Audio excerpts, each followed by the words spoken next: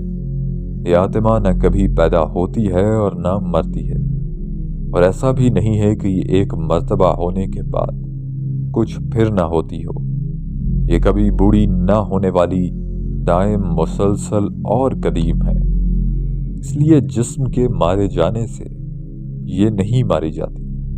ہے پارتھ، جس نے یہ جان لیا کہ یہ آتما غیر فانی، دائم، کبھی نہ بوڑھی ہونے والی اور کبھی نہ مٹنے والی ہے، وہ ایک انسان کو کیسے مار ڈالے گا یا مروا دے گا؟ جس طرح کوئی دشمن پرانے کپڑوں کو اتار کر نئے کپڑے پہن لیتا ہے، اسی طرح جسم کی مالک آتما بھی پرانے جسم کو چھوڑ کر نیا جسم اختیار کر لیتی ہے۔ اس آتما کو ہتھیار نہیں کاٹ سکتے، آگ نہیں جلا سکتی، خدا سے پانی تر کر سکتا ہے، ہوا سے پانی تر کر سکتا ہے، نہ ہوا خشک کر سکتی ہے۔ اس لیے اس آتما کو اس طرح کا سمجھ کر اس کے لیے افسوس کرنا تجھے مناسب نہیں۔ اگر تو یہ خیال کرتا کہ آتما دائمی نہیں ہے، جسم کے ساتھ ہی پیدا ہوتی اور اس کے ساتھ ہی مر جاتی ہے، تب بھی اے مہابھو اس کے لیے افسوس کرنا تجھے مناسب نہیں، کیونکہ جو پیدا ہوا ہے اس کی موت یقینی ہے، اور جو مرتا ہے اس کا پیدا ہونا لا ابد ہے۔ اس لیے اس اٹل بات پر افسوس کرنا تیرے شایان شان نہیں۔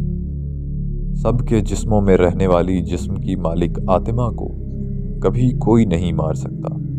اس لیے بھارت کسی جاندار کے لیے افسوس کرنا تجھے مناسب نہیں۔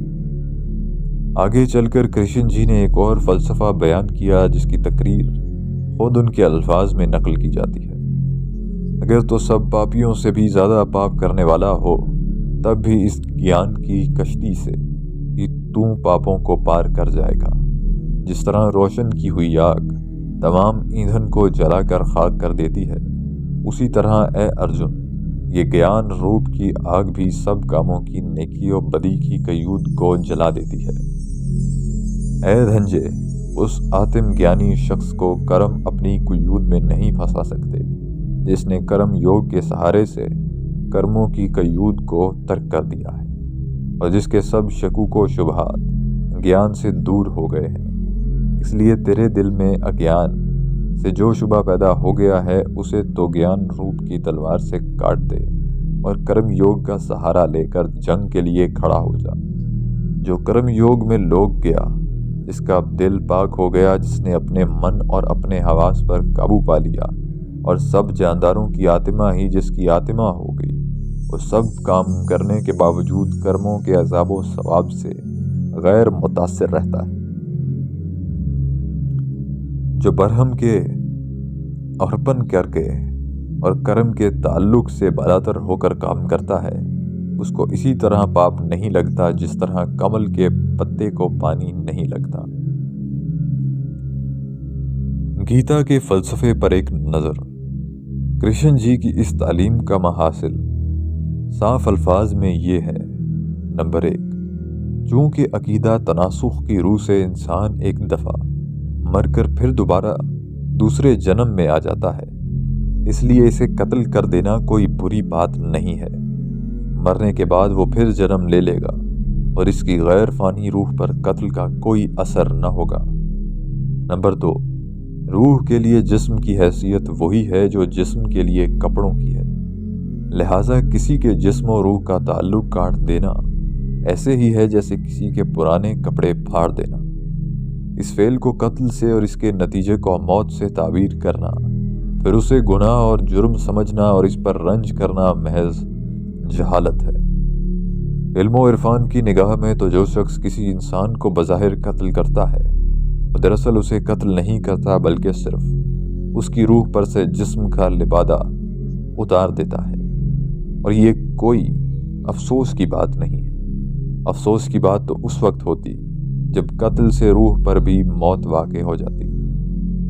نمبر 3، جو چیز حادث ہے اس کا فنا ہو جانا یقینی ہے، پھر جب انسان کو ایک دن مرنا ہی ہے تو اسے مار ڈالے میں کیا برائی؟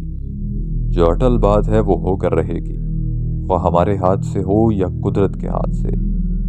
کل قدرت تو اسے مارنے والی ہے، کل قدرت تو اسے مارنے والی ہے ہی۔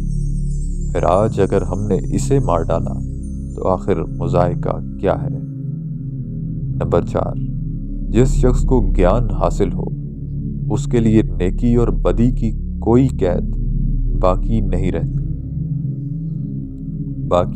رہتی۔ اس کے لیے تمام اعمال مباح ہو جاتے ہیں۔ اعمال میں نیک و بد کا امتیاز صرف ان لوگوں کے لیے ہے جو گیانی نہیں ہیں۔ بس گیان حاصل کر لو، پھر کوئی بدتر سے بدتر فعل بھی تمہارے لیے گناہ نہیں ہے۔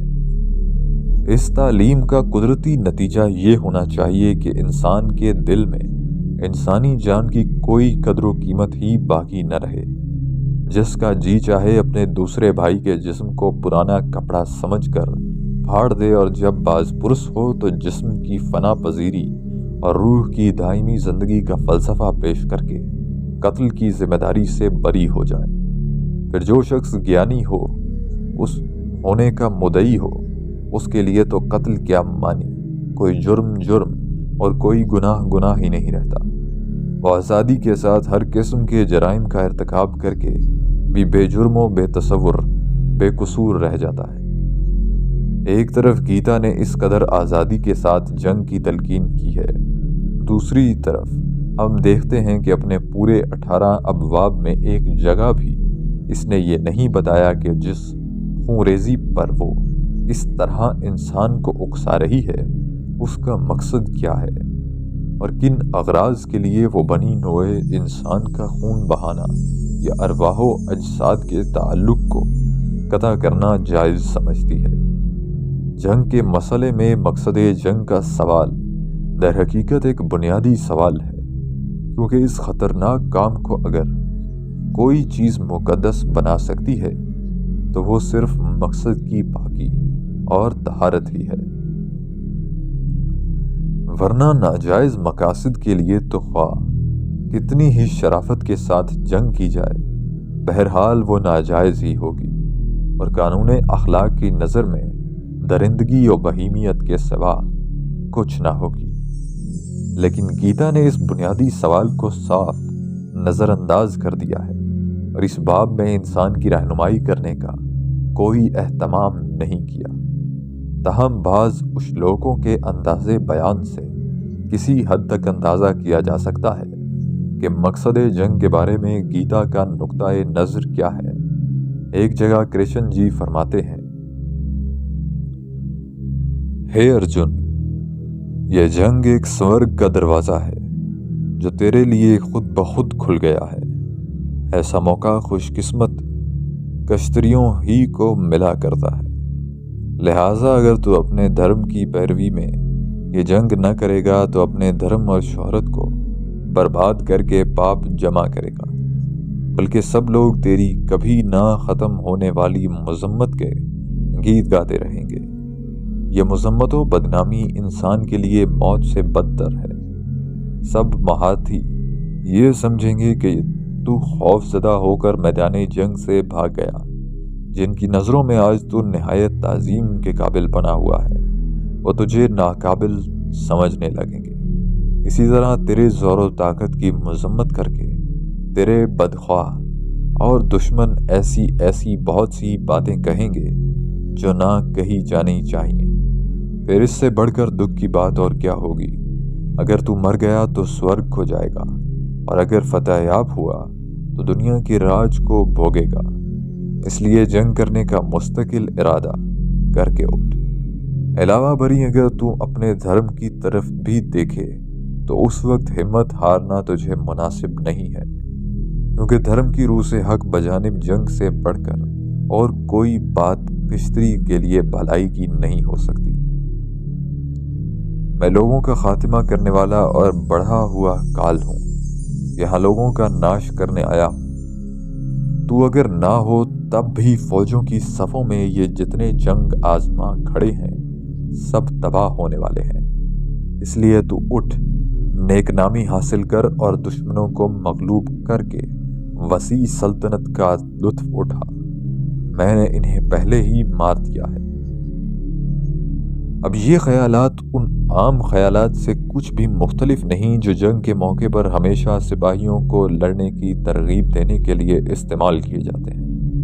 نہ یہ مقاصد جنگ ان مقاصد سے کچھ بلند ہیں جن کے لیے اہل دنیا اپنے ابنائے نو کا خون بہایا کرتے ہیں۔ وہی مال و زر کی خواہش، وہی شہرت و ناموری کا شوق، وہی حکومت و سلطنت کی طلب، وہی شکست و ذلت اور بدنامی کا خوف یہاں بھی جنگ کی تحریک کر رہا ہے، جو عام دنیا پرست لوگوں میں جنگ کا جوش اور قتل و غارت گری کی خواہش پیدا کرتا ہے۔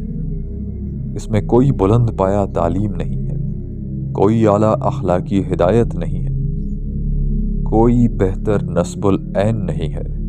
حیوانی خواہشات و جذبات سے بلند تر کسی جذبہ و خواہش کی طرف انسان کی رہنمائی نہیں کی گئی ہے۔ منو کے احکام جنگ۔ میرے پیش نظر منو کے دو انگریزی ترجمے ہیں۔ ایک سر ولیم جونز کا ترجمہ جو 1794 میں فورٹ ولیم کالج کلکتہ سے شائع ہوا تھا۔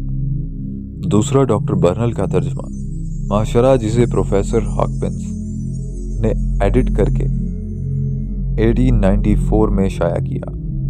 ان میں سے اول ذکر ترجمہ گورنمنٹ کے حکم سے ہوا تھا اور آج تک نہایت معتبر سمجھا جاتا ہے۔ منو کی دھرم شاستر ہندوؤں کے مذہبی قوانین کا بہترین مجموعہ ہے اور تقریباً 1400 برس سے اس کے احکام ہندو قوموں اور سلطنتوں میں معمول بہ ہیں۔ اس کے مصنف کی شخصیت بڑی حد تک تاریکی میں ہے۔ اس کی تصنیف کا زمانہ بھی متعین نہیں ہے، مگر یہ حقیقت مسلم ہے کہ وہ آریہ قوم کے اس عہد کی تصنیف ہے جب اس کا نظام تمدن زیادہ ترقی کر چکا تھا اور سلطنتوں کے معاملات کی تنظیم کے لیے باقاعدہ مرتب کیے ہوئے دساتیر عمل کی ضرورت پیدا ہو گئی تھی۔ اس مقصد کے لیے منو کے علاوہ اور بھی بہت سی شاستریں اور اسمرتیاں لکھی گئی ہیں، مگر ان سب پر منو کو ترجیح حاصل ہے، کیونکہ دوسری کتابیں یا تو منو کی خوشاچی ہیں یا اس سے نقیض واقع ہونے کی صورت میں ہندو علماء نے ان کو رد کر دیا ہے۔ مذہبی کتابوں میں عام طور پر یہ خیال ظاہر کیا جاتا ہے کہ جو کچھ منو کہتا ہے وہی صحیح ہے، اور جو اسمرتی منو کے خلاف ہے وہ معتبر نہیں ہے۔ بس ہندو مذہب کے اس قوانین معلوم کرنے کے لیے ہمارے پاس اس سے بہتر اور کوئی ذریعہ نہیں ہے، چونکہ یہ مجموعہ ایک ایسے زمانے میں مرتب ہوا ہے جبکہ ہندوستان میں آریہ قوم کی باقاعدہ سلطنتیں قائم ہو چکی تھیں اور تہذیب و تمدن کی ترقی نے اس کو اپنے معاملات کے اجراء میں ایک مخصوص ضابطے کی پابندی کرنا سکھا دیا ہے۔ اس لیے ہم کو اس میں جنگ کے تمام ضروری پہلوؤں کے متعلق احکام و قوانین ملتے ہیں۔ جنگ کا مقصد۔ سب سے پہلا سوال مقصد جنگ کا ہے۔ منو نے اس پر کچھ زیادہ تفصیل کے ساتھ بحث نہیں کی ہے، تاہم حسب ذیل تصریحات سے صاف معلوم ہوتا ہے کہ وہ کن مقاصد کے لیے جنگ کو جائز سمجھ رکھتا ہے۔ روئے زمین کے جو حکمران ایک دوسرے کو نیچا دکھانے یا قتل کرنے کی خواہش سے اپنی تمام قوت کے ساتھ جنگ کرتے ہیں اور کبھی منہ نہیں موڑتے، وہ مرنے کے بعد سیدھے بہشت کی طرف جاتے ہیں۔ جس راجا کی فوجیں ہر وقت جنگ کے لیے تیار رہتی ہیں، اس سے تمام دنیا خوف زدہ و مرعوب رہتی ہے۔ بس ایسے راجا کو اپنی مستعد فوج کے ساتھ تمام مخلوقات کو اپنا تابع فرمان بنانے کی کوشش کرنی چاہیے۔ اس طرح فتح کی تیاری کرنے کے بعد اپنے تمام مخالفین کو یا تو صلح و رضا کے ساتھ اپنا تابع فرمان بنانا چاہیے، یا اگر وہ بخوشی اطاعت قبول نہ کریں تو دوسرے ذرائع اختیار کرنے چاہیے، یعنی رشوت، توڑ جوڑ اور جنگی طاقت۔ کامیابی کے ان چاروں ذرائع میں سے عقل مند لوگ سلطنت کی توسیع کے لیے صلح و رضا اور جنگی طاقت کو زیادہ پسند کرتے ہیں۔ اس طرح جب راجہ دھرم کے مقرر کیے ہوئے تمام فرائض ادا کر لے تو اس کو ان علاقوں پر قبضہ کرنے کی کوشش کرنی چاہیے جو ابھی تک اس کے قبضے میں نہ آئے ہوں، اور اپنے مقبوضہ ممالک کی خوب حفاظت کرنی چاہیے۔ دھرم کے مطابق عمل کرنے والے راجہ کا خاص فرض یہ ہے کہ وہ ممالک فتح کرے اور جنگ سے کبھی نہ ٹلے۔ ان اشلوکوں سے معلوم ہوتا ہے کہ مقصد کے سوال میں منو کی پرواز فکر بھی کرشن جی سے کچھ زیادہ اونچی نہیں ہے۔ سلطنت کی توسیع، ممالک کی فتح و تسخیر اور ہمسایہ قوموں اور حریف طاقتوں کو نیچا دکھانے کی جہانگیرانہ خواہش سے بلند تر کسی اخلاقی نصب تک اس کی بھی رسائی نہیں ہوئی۔ عام دنیا داروں کی طرح وہ بھی حکومت و بادشاہی کو طاقتوروں کا منتہائے مقصود سمجھتا ہے اور انہیں ترغیب دیتا ہے کہ وہ اپنی قوت کو ہر وقت اسی ملک گیری کے کام میں صرف کرتے رہیں۔ فرما روائی کے اس استحقاق اور قوت کے مصرف کا یہ تصور ہرگز کسی اخلاقی بلند نظری و پاکیزہ خیالی کا نتیجہ نہیں ہو سکتا۔ اخلاق کی نظر میں بادشاہوں کی حرص جہانگیری سے انسان کا خون، قوموں کی آزادی اور ملکوں کا امن و سکون زیادہ قیمت رکھتا ہے۔ کسی کی حرص و ہوس کا پورا کرنا کبھی اخلاق کا مقتضا نہیں ہو سکتا۔ اخلاق تو بنی نوع انسان کی مجموعی صلاح و فلاح کا خواہش مند ہے، اور جنگ جیسے مہلک عمل کی اجازت صرف اسی صورت میں دے سکتا ہے جبکہ انسان کی مادی، روحانی اور اخلاقی زندگی کو حریص طاقتوں کے ہاتھوں تباہ ہونے سے بچانے کے لیے اس کے سوا کوئی دوسری صورت باقی نہ رہے۔ لیکن معلوم ہوتا ہے کہ اس نظریے تک منو کیا کسی ہندو فلسفی اور مقنن کی رسائی بھی نہیں ہوئی، اور جنہوں نے کچھ اونچے اڑنے کی کوشش کی وہ حد اعتدال سے گزر کر اہنسا کی سرحد پر پہنچ گئے، جو انسان کی مجموعی صلاح و فلاح کے لیے خونریزی کی کھلی اجازت سے کچھ کم نقصان رساں نہیں ہے، بلکہ عملاً دونوں کا نتیجہ ایک ہی ہے، یعنی قوموں اور ملکوں کی تباہی اور شریر و فاسد لوگوں کا غلبہ و تسلط۔